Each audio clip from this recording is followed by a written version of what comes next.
Terry Pratchett, Les Annales du Disque Monde, Sorcellerie, épisode 8. 2 heures du matin. La brume du fleuve serpentait par les rues d'Ankh-Morpork, mais elle serpentait seule. Les mages désapprouvaient qu'on reste debout après minuit, aussi personne ne s'y avisait-il. On dormait plutôt d'un sommeil agité d'ensorcelés. Sur la grande place des lunes brisées, jadis marché de plaisirs secrets dont les éventaires éclairés aux flambeaux et tendus de rideaux proposaient aux fêtards noctambules n'importe quoi, de l'assiette d'anguilles engelées à la maladie vénérienne de leur choix, sur cette grande place donc, la brume serpentait et s'égouttait dans un désert glacial. Les éventaires avaient disparu, remplacés par du marbre miroitant et une statue représentant l'esprit d'une chose ou d'une autre, entourée de fontaines illuminées. Seul le bruit étouffé de leurs éclaboussures troublait le cholestérol de silence qui étreignait le cœur de la cité. Le silence régnait aussi dans la masse sombre de l'université invisible, sauf. Duzinc se glissa en catimini dans l'ombre des couloirs comme une araignée à 2 pattes, fonça, ou du moins boita en vitesse, de pilier en passage voûté et parvint aux portes sévères de la bibliothèque.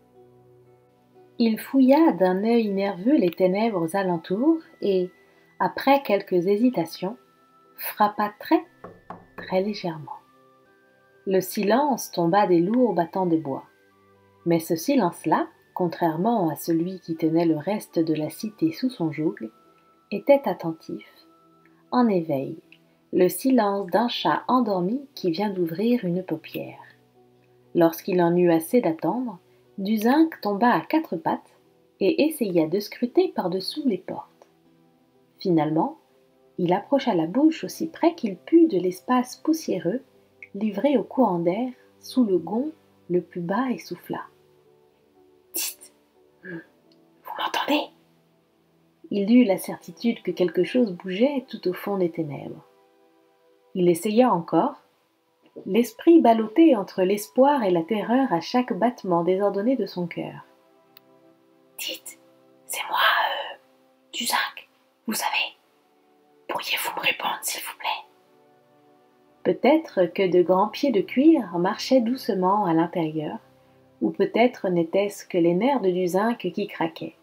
Il s'efforça de déglutir pour soulager sa gorge sèche et fit une nouvelle tentative. « Écoutez, d'accord, mais écoutez, il parle de fermer la bibliothèque. » Le silence se fit plus fort. Le chat endormi avait dressé une oreille. « Ce qui arrive, c'est très mauvais, » confia l'intendant qui se plaqua la main sur la bouche en comprenant la gravité de ses paroles. « Ouc !» Le son à peine perceptible comme un rot de cancrelat. Soudain enhardi, Duzinc pressa les lèvres tout contre la fente. « Vous savez, le praticien là-dedans. »« Ouc !»« Et le petit toutou. »« Ouc !»« Ah, bien. » Duzinc s'étendit de tout son long dans le confort de la nuit et tambourina des doigts sur le sol glacé.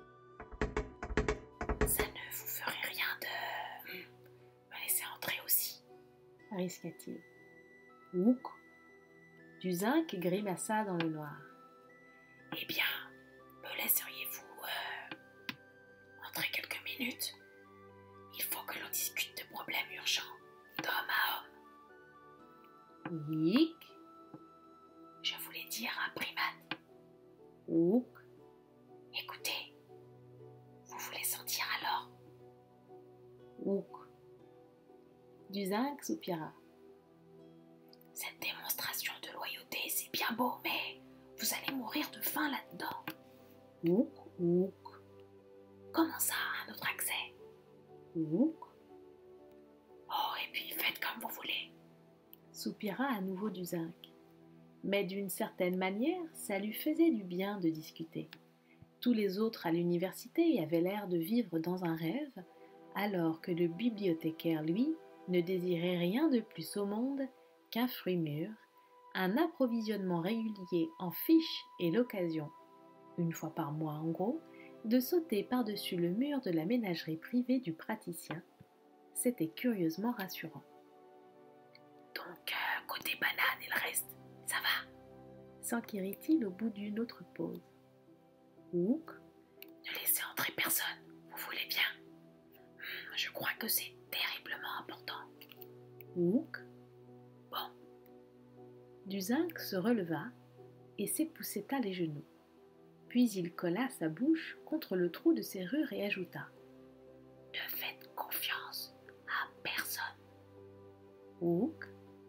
Il ne faisait pas complètement noir dans la bibliothèque parce que les rangs serrés de livres occultes diffusaient une faible lueur octarine, due à une fuite thaumaturgique dans un puissant champ de magie. Elle éclairait juste assez pour qu'on distingue le tas d'étagères calées contre la porte. L'ancien praticien avait été délicatement transféré dans un pot sur le bureau du bibliothécaire, lequel bibliothécaire était assis dessous, enveloppé dans une couverture, Carlou sur les genoux. De temps en temps, il mangeait une banane. Duzinc, quant à lui, clopinait dans les passages sonores de l'université pour regagner la sécurité de sa chambre. Ce fut parce qu'il tendait nerveusement l'oreille au moindre bruit qui se produisit qu'il perçut des sanglots à la limite extrême de l'audible. Ce n'était pas un bruit normal par ici. Dans les corridors moquettés des quartiers et des grands mages, il arrivait qu'on surprenne un certain nombre de bruits tard le soir, tels que ronflements, tintements cristallins de verre, fredonnements sans queue ni tête à l'occasion, sifflements et grésillements d'un sortilège mal maîtrisé. Mais des pleurs étouffés, ça, c'était une telle nouveauté que Duzinc se retrouva enfiler discrètement le couloir qui menait à la suite de l'archichancelier. La porte était entrebâillée. Tout en se disant qu'il ne devrait pas, les muscles bandés en vue d'un départ précipité, Duzinc lorgna à l'intérieur. Rincevent regardait, l'œil fixe. « C'est quoi ça ?» chuchota-t-il. « Je crois que c'est une espèce de temple, » dit Conina. Immobile, le mage leva la tête, tandis que la foule d'Alcali bondissait et se précipitait tout autour de lui, dans une sorte de mouvement brownien humain. Un temple, se dit-il. Ma foi, c'était gros, c'était impressionnant. L'architecte avait même utilisé toutes les ficelles du manuel pour le faire paraître encore plus gros, plus impressionnant qu'il n'était et convaincre par ailleurs tous les badauds de leur extrême petitesse, de leur banalité et de leur pauvreté en dôme. Le genre de bâtiment qui donnait vraiment l'impression qu'on ne l'oublierait jamais. Mais Rincevent se piquait de reconnaître une architecture sacrée quand il en voyait une, et les fresques qui ornaient les murs épais, et comme de juste, impressionnant au-dessus de lui, n'avaient rien de religieux. D'abord, les personnages qu'elles représentaient se donnaient du bon temps. Enfin, il était plus que probable qu'ils se donnaient du bon temps. Oui, pas de doute, ils se donnaient du bon temps. Le contraire eût été très étonnant. « Ils ne sont pas en train de danser, hein ?» fit-il dans une tentative désespérée pour refuser d'en croire ses propres yeux. « Ou alors ce sont peut-être des espèces d'acrobaties ?» Conina leva à son tour la tête et plissa les paupières dans la lumière dure et blanche du soleil. « À mon avis, non, » dit-elle songeuse. Rincevent se reprit. « Je ne pense pas qu'une jeune femme comme vous devrait regarder ce genre de choses, » dit-il sévèrement. Conina lui adressa un sourire. « Moi, je pense que c'est formellement interdit aux mages, » dit-elle d'une voix douce. « C'est censé vous rendre aveugle. » Rincevent releva encore la tête, prêt à peut-être perdre un œil. Il fallait bien s'attendre à ça, songea-t-il. Ils ne savent pas ce qu'ils font. Les pays étrangers, ce sont, des pays étrangers. On y fait les choses différemment. Certains, pourtant, se dit-il, se faisaient plus ou moins de la même manière, mais avec plus d'imagination et visiblement beaucoup plus souvent. « Les fresques du temple d'Alcali sont célèbres partout.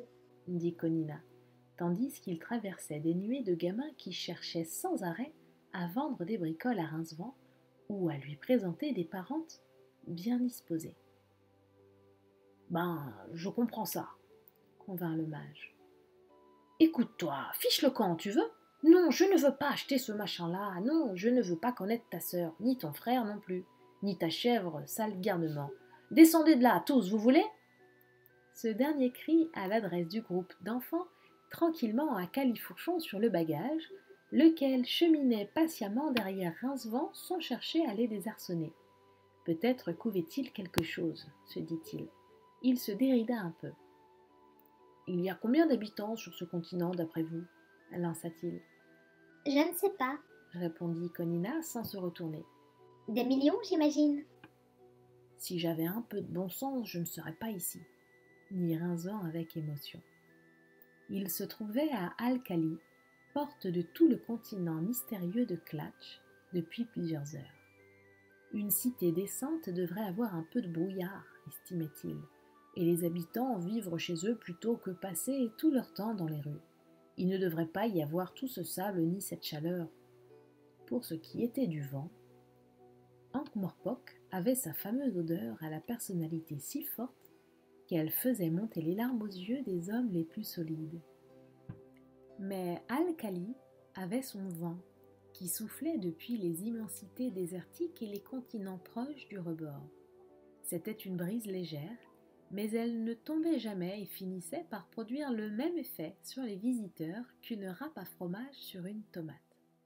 Au bout d'un moment, on avait l'impression qu'elle rongeait la peau pour s'attaquer directement aux nerfs. Aux narines sensibles de Conina, elle apportait des messages aromatiques du cœur du continent, cocktails de fraîcheur de désert, relents de lion, compost de jungle et flatulence de gnou. Rincevent, bien entendu, ne sentait rien de tout ça. L'adaptation est une chose merveilleuse, et la plupart des Morpokiens auraient eu du mal à flairer un matelas de plumes en feu à 2 mètres. « Où on va après ?» demanda-t-il. « Quelque part à l'abri du vent ?» Mon père a passé un certain temps à Alcali quand il cherchait la cité perdue des... fit Conina. Et je crois me rappeler qu'il disait beaucoup de bien du Soak. C'est une espèce de bazar. J'imagine qu'on va se mettre en quête de marchands de chapeaux d'occasion, fit Rincevent, parce que c'est une idée complètement... Ce que j'espérais, c'est qu'on nous attaquerait peut-être. Ça me semble l'idée la plus judicieuse. Mon père disait qu'un tout petit nombre des étrangers qui entraient dans le Soak en ressortaient. C'est un vrai repère d'assassins, qu'il disait. Rincevent s'absorba dans ses réflexions. Répétez donc ça, vous voulez bien, fit-il. Quand vous avez dit qu'il faudrait se faire attaquer, juste après, j'ai eu l'impression d'entendre une sonnerie dans ma tête. Ben quoi? On veut contacter la pègre, non? Ça n'est pas tout à fait « on veut », répondit Rincevent. Moi, je n'aurais pas employé cette expression-là. Vous auriez dit comment, alors? Je crois que « on ne veut pas » résume assez bien ce que j'aurais dit. Mais vous étiez d'accord pour qu'on récupère le chapeau? Mais sans mourir pour ça, fit misérablement Rincevent. Ça ne ferait de bien à personne, pas à moi en tout cas. Mon père disait toujours que la mort, c'est pareil au sommeil. Oui, c'est ce que m'a dit le chapeau, répliqua Rincevent alors qu'il tournait dans une rue étroite, pleine de monde, entre des murs d'adobe blanc. Mais à mon avis, c'est beaucoup plus dur de se lever le matin. Écoutez, dit Conina. Il n'y a pas grand risque, vous êtes avec moi. Oui, et ça vous démange d'y aller, hein? L'accusa le mage, tandis que la jeune femme l'entraînait dans une ruelle sombre, talonnée par leur escorte d'impresarios pubescents. C'est cette bonne vieille héréditaire qui vous travaille. Taisez-vous donc et tâchez de ressembler à une victime, d'accord? Ça, je sais bien le faire, dit Rincevent qui repoussa un membre particulièrement obstiné de la chambre de commerce junior. J'ai beaucoup de pratique. Pour la dernière fois, je ne veux acheter personne, affreux gamin. Il regarda d'un œil morne les murs environnants. Au moins, ici, il n'y avait pas de ces images troublantes. Mais le vent chaud soulevait toujours la poussière autour de lui, et il en avait par-dessus la tête de voir du sable. Ce qu'il désirait, c'était 2 bières fraîches, un bain froid et des vêtements de rechange. Ça ne lui remonterait pas le moral pour autant, mais il supporterait plus facilement de l'avoir dans les chaussettes, à plus forte raison des propres. N'importe comment, on ne devait probablement pas trouver de bière dans le coin. Marrant ça. Dans les villes glaciales comme Ankh-Morpork, la boisson nationale c'était la bière, qui vous gelait les boyaux, alors qu'ailleurs, comme ici, où le ciel n'était qu'un four dont on avait oublié de refermer la porte, les gens sirotaient de petits breuvages poisseux qui vous mettaient le fond du gosier en feu. En plus, leur architecture c'était n'importe quoi, et ils avaient des statues dans leur temple qui n'étaient pas convenables, là. Pas un pays pour les mages. Évidemment, ils avaient des errats indigènes, des espèces d'enchanteurs, mais rien qu'on puisse décemment qualifier de magie. Konina marchait nonchalamment devant lui et fredonnait toute seule.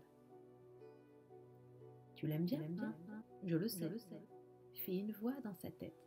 « Oh, la barbe !» songea Rincevent. « Ce n'est tout de même pas encore toi, ma conscience !»« Écoute, va-t'en, tu veux ? Je suis mage. Les mages obéissent à leur tête, pas à leur cœur. »« Ah, ça, c'est ce que tu crois. Ton cœur n'a rien à voir là-dedans. Au fait, ce n'est qu'un organe musculaire qui active la circulation. Mais réfléchis, tu l'aimes bien, non ? » Ma foi, Rincevent hésita. « Oui, se dit-il. Sa compagnie est plutôt agréable, hein ? Jolie voix. Ma foi, évidemment. Alors, tu n'as rien à perdre, hein ? Insinuant sa petite voix, d'un ton de pensée mielleux. Ce fut à ce moment que Rincevent se rendit compte d'un détail important qui manquait. Il lui fallut un certain temps pour trouver lequel. Personne n'avait cherché à lui vendre quoi que ce soit depuis plusieurs minutes. Dans la ville d'Alcali, ça voulait sans doute dire qu'on était mort. Konina, le bagage et lui se trouvaient seuls dans une longue ruelle louche. Il entendait l'animation de la ville à quelque distance, mais dans les parages immédiats, rien d'autre qu'un silence aux aguets. « Ils se sont sauvés, » dit Konina. « On va se faire attaquer ?»« Possible. 3 hommes le suivent sur les toits. » Quasiment à l'instant où Rincevent plissait les yeux et levait la tête, 3 hommes en robe noire flottante se laissèrent tomber souplement dans la ruelle juste devant eux. Lorsqu'il regarda à la ronde, 2 autres apparurent au détour d'un angle. Tous les 5 brandissaient de longues épées recourbées et, malgré le tissu qui leur masquait le bas de la figure, il était presque certain qu'ils souriaient méchamment. Rincevent cogna sèchement sur le couvercle du bagage. « Tue !» suggéra-t-il. Le bagage resta immobile un moment, puis alla tranquillement se placer auprès de Konina. Il avait un air légèrement avantageux et s'aperçut Rincevent avec une horrible jalousie, plutôt embarrassé. « Dis donc, toi !» grogna-t-il en lui flanquant un coup de pied. « Espèce de sac à main !» Il se glissa plus près de la fille, qui ne bougeait pas, un sourire songeur aux lèvres. « Et maintenant ?» demanda-t-il. « Vous allez leur crêper le chignon vite fait ?» Les hommes s'approchaient tout doucement. Il nota qu'il ne s'intéressait qu'à Konina. « Je ne suis pas armée, » dit-elle. « Qu'est-ce qui est arrivé à votre peigne légendaire ?»« Oubliée sur le bateau. » »« Vous n'avez rien ?» Konina se déplaça légèrement afin de garder le plus d'hommes possible dans son champ de vision. « J'ai 2 pinces à cheveux, » dit-elle du coin de la bouche. « C'est bien ça ?»« Je sais pas, jamais essayé. » »« C'est vous qui nous avez fourrés là-dedans. » »« Du calme, je crois qu'ils veulent seulement nous faire prisonniers. » »« Oh, c'est facile pour vous de dire ça, ce n'est pas vous la promotion de la semaine. » Le bagage claqua du couvercle 1 ou 2 fois, un peu incertain sur la conduite à tenir.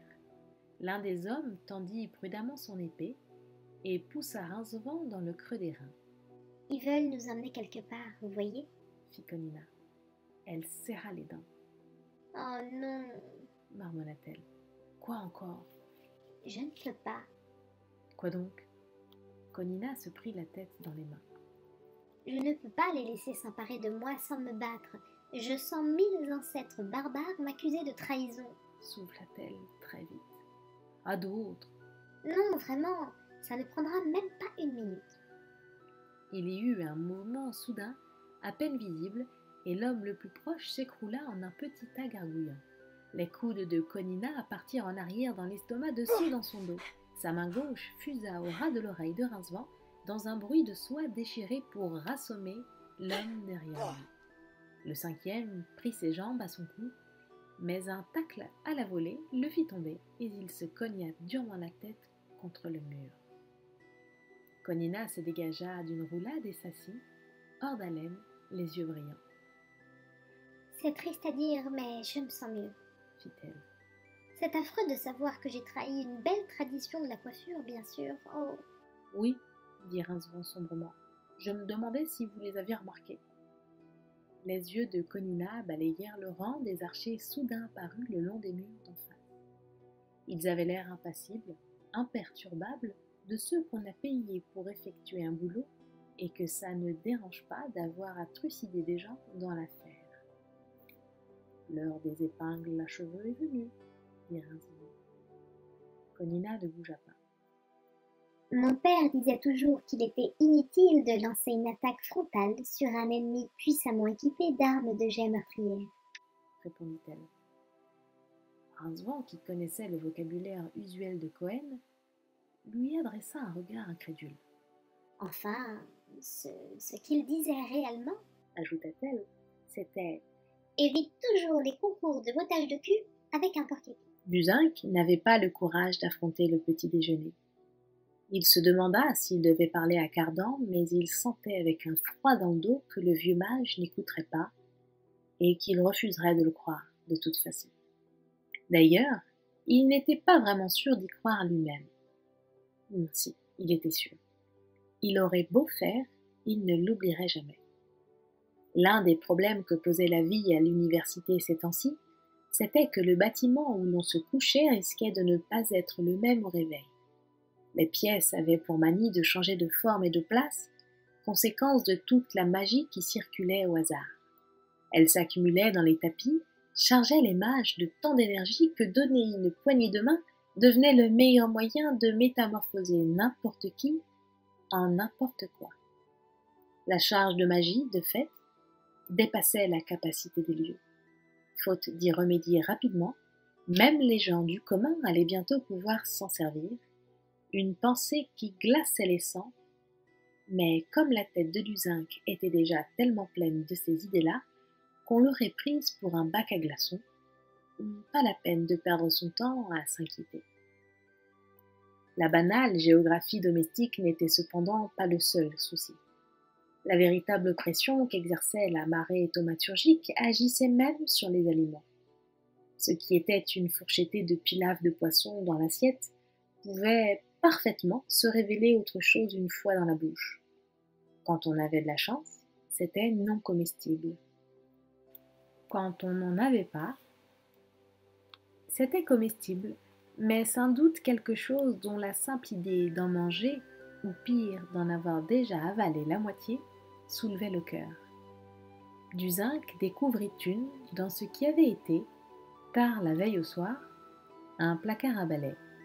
C'était beaucoup plus grand à présent.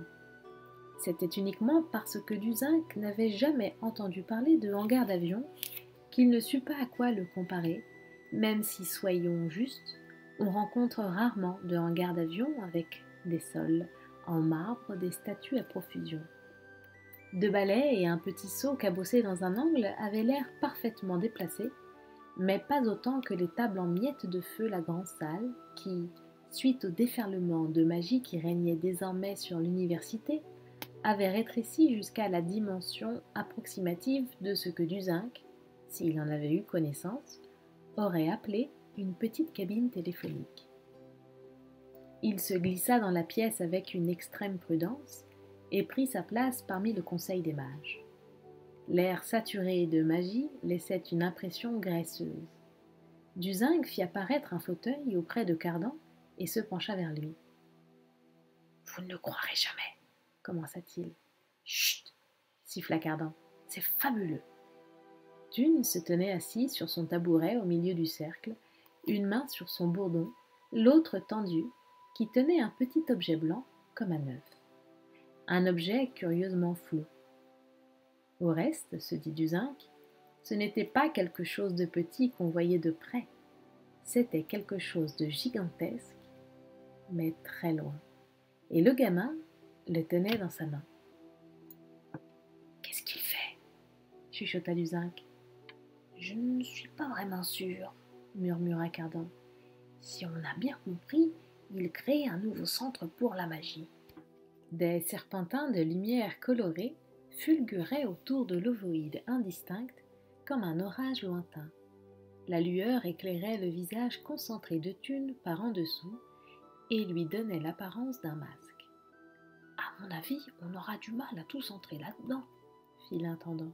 « Cardan, hier soir, j'ai vu... »« C'est fini, » dit Thune. Il leva l'œuf qui étincelait par moments d'une lumière intérieure et dégageait de toutes petites protubérances blanches. Non seulement il était loin, songea Duzinc, mais aussi extrêmement lourd. Il dépassait carrément les limites de la pesanteur pour entrer dans cet étrange royaume négatif où le plomb n'est que du vide. Il agrippa une fois encore la manche de Cardan. « Cardan, écoutez, c'est important, écoutez, quand j'ai regardé dans...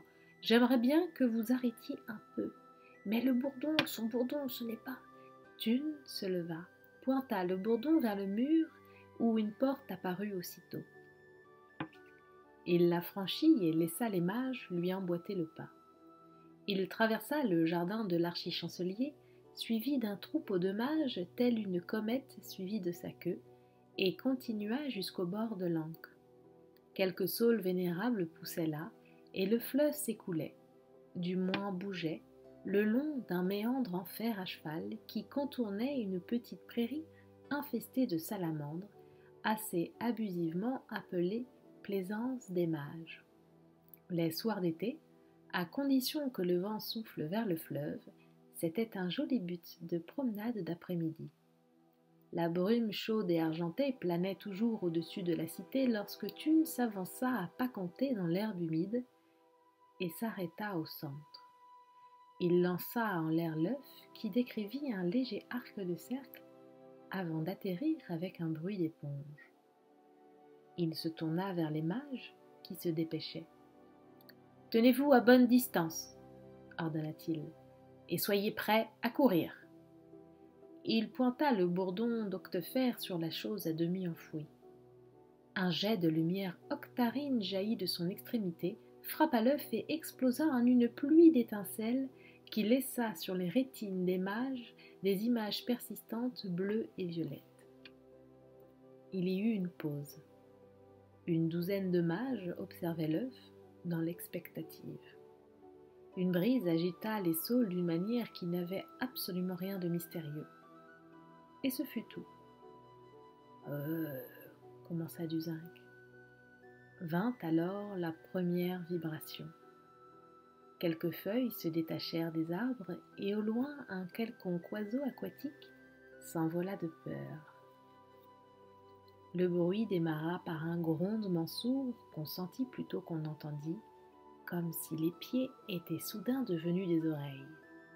Les arbres tremblèrent, un ou deux mages aussi. La boue autour de l'œuf se mit à bouillonner et explosa. Le sol pela comme une écorce de citron. Des gouttes de boue fumante éclaboussèrent les mages qui plongeaient à couvert sous les arbres. Il ne resta plus que Thune, Duzinc et Cardan pour voir une bâtisse d'un blanc éclatant éclore de la prairie dans une averse de terre et d'herbe. D'autres tours jaillirent du sol derrière eux. Des arcs-boutants se développèrent dans le vide et relièrent les tours entre elles. Duzinc gémit lorsque la terre reflua tout autour de ses pieds et que des dalles mouchetées d'argent la remplacèrent. Il vacilla tandis que le sol s'élevait inexorablement et les hissait tous trois loin au-dessus des arbres. Les toits de l'université défilèrent et disparurent sous eux. Ankh-Morpork se déploya comme une carte, le fleuve comme un serpent pris au piège, les plaines comme une tache indistincte noyée de brume. Les oreilles de Duzinc se débouchèrent brusquement, mais l'ascension se poursuivit jusque dans les nuages. Ils émergèrent trempés et frigorifiés dans la clarté brûlante du soleil, au-dessus de la couverture nuageuse qui s'étendait de tous côtés. D'autres tours s'élevaient à la ronde, qui étincelaient douloureusement dans l'éclat du jour. Cardan s'agenouilla maladroitement et tâta timidement les dalles. Du geste, il invita Duzinc à en faire autant. L'intendant toucha une surface plus lisse que de la pierre. Comme de la glace, si la glace avait été tiède et qui avait l'aspect de l'ivoire.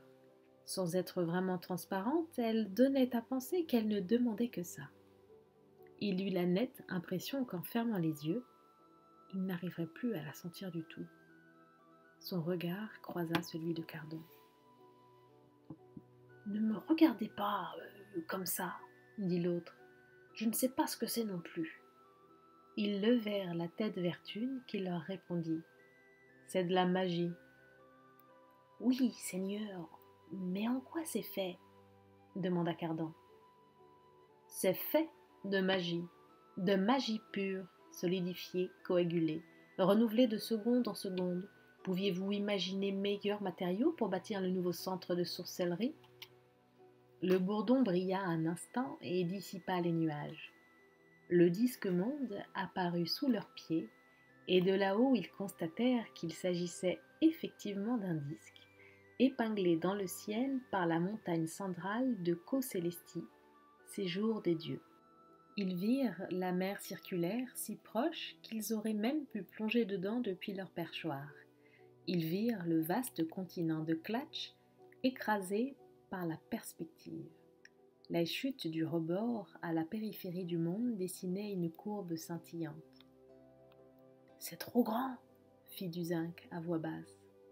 Le monde où il avait vécu ne s'étendait guère au-delà des portes de l'université, comme il aimait. On se sentait à l'aise dans un monde de petite dimension, bien plus qu'à 800 mètres en l'air, juché sur quelque chose qui, essentiellement, n'était pas là. Pareille pensée le scandalisa. Il était mage et il s'inquiétait à propos de magie. Il revint prudemment auprès de Cardan qui lui dit « Ce n'est pas exactement à ça que je m'attendais. Ça a l'air beaucoup plus petit vu d'ici, non ? Ben, je ne sais pas. Écoutez, il faut que je vous dise. Regardez les montagnes du Bélier.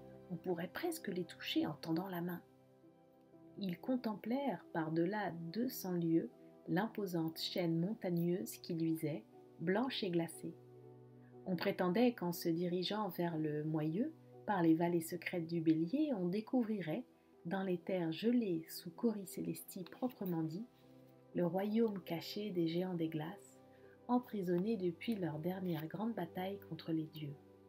À l'époque, les montagnes n'étaient que de simples îles dans une immense mer de glace, et la glace subsistait encore dessus. Thune sourit de son sourire d'or. « Vous dites, Cardan ?» demanda-t-il. « C'est la transparence de l'atmosphère, Seigneur. Les montagnes ont l'air si proches et si petites. Je disais seulement que je pouvais presque les toucher. » Thune le fit taire du geste. Il avança un bras maigre et roula sa manche pour montrer, selon la tradition, qu'on allait assister à de la magie sans trucage.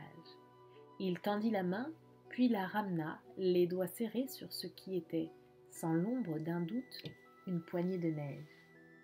Dans un silence stupéfait, les deux mages la regardèrent fondre et s'égoutter par terre. Thune se mit à rire. « Vous trouvez ça difficile à croire ?» dit-il. « Voulez-vous que je ramène des perles de Krull, là-bas, tout au bout du bord, ou du sable du Grand Nef ? Est-ce que votre vieille magie pouvait en faire moitié autant ?» Duzinc avait l'impression que la voix du gamin prenait des accents métalliques. Il fixait leur visage avec grande attention. Cardan finit par soupirer et répondre d'un ton calme. « Non, j'ai cherché la magie toute ma vie et tout ce que j'ai trouvé, c'est des lumières de couleur, des tours insignifiants et des vieux livres racornis. La magie n'a rien fait pour le monde. » Et si je vous disais que je compte dissoudre les ordres et fermer l'université? Mais bien entendu, mes grands conseillers auront droit à la situation qui leur revient. Les phalanges de Cardan blanchirent, mais il haussa les épaules. Il n'y a pas grand-chose à dire, fit-il. À quoi bon une bougie en plein midi? Thune se tourna vers du zinc, le bourdon aussi. Les sculptures en filigrane l'observaient avec froideur. L'une d'elles, près du sommet, ressemblait désagréablement à un sourcil. « Vous restez bien silencieux, du zinc. Vous n'êtes pas d'accord ?» Non. Le monde avait déjà connu la sorcellerie jadis et l'avait abandonnée pour la magie simple. La magie simple, c'est pour les hommes, pas pour les dieux. La sorcellerie n'est pas pour nous. Quelque chose allait de travers avec elle et on a oublié ce que c'était. Moi, j'aimais bien ça, la magie. Ça ne me dérangeait pas le monde. Ça convenait parfaitement. C'était ce qu'il fallait. Moi, je voulais être mage, rien d'autre. Il se contempla les pieds.